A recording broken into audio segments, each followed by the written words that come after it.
first production Audi built on the Volkswagen Group MEB platform for volume all-electric cars is this model, the Q4 e-tron. This aspirational mid-sized crossover is pricier, of course, than other similarly sized full battery powered SUVs from the Wolfsburg conglomerate, but it delivers a much more upmarket feel that'll help ease you into your new electrified phase of motoring ownership. Apart from a few track-tamed versions of the R8 supercar, no Audi of the modern era has been rear-driven, but almost all Q4s will be. Have to be, because that's the drive format chosen for the MEB chassis and EV powertrain that this e-tron model borrows from the VW Group parts bin. Two flavours of this confection are offered in the mainstream Q4 range, starting with the 35 e-tron package that gives you a 170 PS electric motor mated to a 52 kilowatt-hour battery.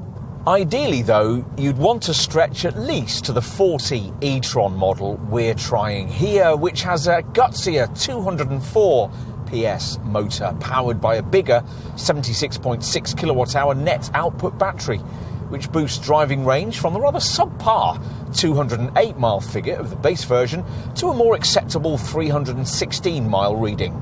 There's also a third Q4 powertrain option which you might be able to stretch to if you limit yourself with all the extras, a 50 e-tron Quattro variant, which also uses the 76.6 kilowatt-hour battery and, as the badging suggests, offers four-wheel drive and more power. But you won't feel either of those things in day-to-day driving with it, because the additional 109 PS motor that's added to the front axle of the 50 variant is never engaged unless maximum traction is needed or you really stamp the throttle down. Should you do that in a 50 model, a 299 PS total output will be released, enough to get you to 62 miles an hour in just 6.2 seconds. That's quite a bit quicker than the two rear-driven versions. The 35 derivative manages 62 miles an hour in 9 seconds, while this 40 version takes 8.5 seconds, both being limited to a top speed of just 99 miles an hour, which seems rather 70s-like. The 50 e-tron Quattro raises that only marginally to 111 miles an hour, still not enough to go autobahn burning, and the extra motor weight that top model has to carry about drops the SUV body style model's driving range figure to 295 miles. As for battery replenishment, well, with this 40 e-tron variant charging at 125 kilowatts in ideal conditions, the battery can achieve an 80% state of charge from a 5% starting point in 38 minutes. If you're using a conventional 7 kilowatt garage wall box, a Q4 40 e-tron can charge 255 miles of range in 8.25 hours. Here we've got what Audi calls the next step in its design language for electric models, an approach heralded by the Q4 concept car the brand unveiled back at the Geneva Motor Show in 2019. A lot's changed in the world since then, of course, but the look of this Q4 hasn't. The shape characterised by short overhangs, large wheels and a surface treatment that's clear and pared back, but also intersected by super precise high-definition lines. You might struggle to call it pretty, but it's certainly striking, especially in the alternative Sportback e-tron form that offers a sportier-looking body style option for prospective Q4 folk. Right, enough with the outside, let's take a look in the cabin.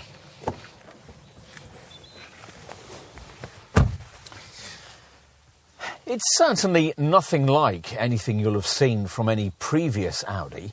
Everything on the upper level is angular, with none of the elements appearing to blend very harmoniously with each other. But it all kind of works in a contemporary, minimalistic sort of way.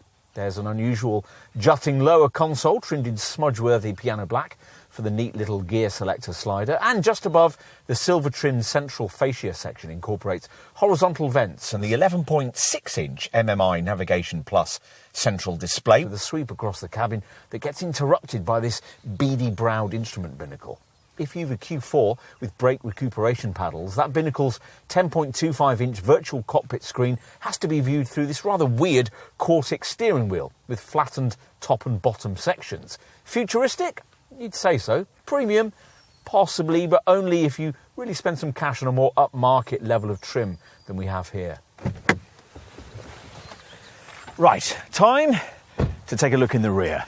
The need to house the big battery under this rear bench brings with it the benefit of positioning backseat folks 70mm higher than those in the front, giving them an excellent view forward, though a little at the expense of headroom. It's also a wider cabin than you'd expect a relatively compact mid-sized SUV to be able to provide. And with no central transmission tunnel to obstruct things, 3 adults could actually fit reasonably easily into the back of this car. Let's finish with a look at the boot. Unlike in volume versions of the Audi Q4, power assistance for this tailgate is standard across the range, and it rises to reveal a 520-litre space in this SUV model. Curiously, it's actually more in the Sportback version, 535 litres. Unless you stretch to a really pricey level of trim, the rear bench doesn't split flexibly 40-20-40 like it does in, say, that BMW iX3 we mentioned earlier, and there's no ski hatch option. Flattening this 60-40 split rear bench frees up 1,490 litres of capacity loaded to roof height. It's 1,460 litres with the Sportback body style. In surveying the VW Group MEB platform, mid-sized SUV electric vehicles launched to date, we always felt that this Wolfsburg conglomerate was leaving room for an Audi model able to deliver this engineering with a touch more polish and driver-orientated luxury. And so it proves here. The Q4 e-tron has the size of a smaller mid-sized EV, but the finish, luxury and to some extent the driving dynamics of an electric crossover from the next class up. That for larger EV models like the Jaguar I-Pace and the Mercedes EQC. In that respect, it's far more like a BMW iX3 than a Volkswagen ID.4.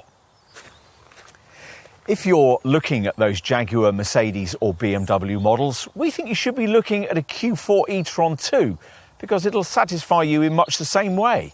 If that's your perspective, the premium prices being asked here will seem reasonable. If it isn't, you'll start to question just why a car which shares pretty much every significant aspect of its engineering with comparable Volkswagen, Skoda and Cupra EVs can be worth so much more. A matter of perspective then. With Audi, 'twas ever thus. Yet, this is more than merely a mainstream product with a bit of extra tinsel. Even with the badges removed, you'd know immediately from looking at this car and sitting in it that it was a more aspirational product, and it can be customised to the tastes of richer buyers in a way that a comparably engineered Volkswagen, Skoda or Cupra model could never be. Aside from the question of price, the main issue you might have here is one of driving range, which sees this Audi lagging a little behind class leaders in this regard, or quite a lot behind in base 35 e-tron form. You can bet the engineers are working feverishly on that. And anyway, if you can afford to drop a sum as large as is required for one of these, it's almost certain that there'll be another longer-running combustion model already in your driveway. Probably another Audi, which leaves us with what? Well, undoubtedly a strong proposition. You could even call it fuel-proof.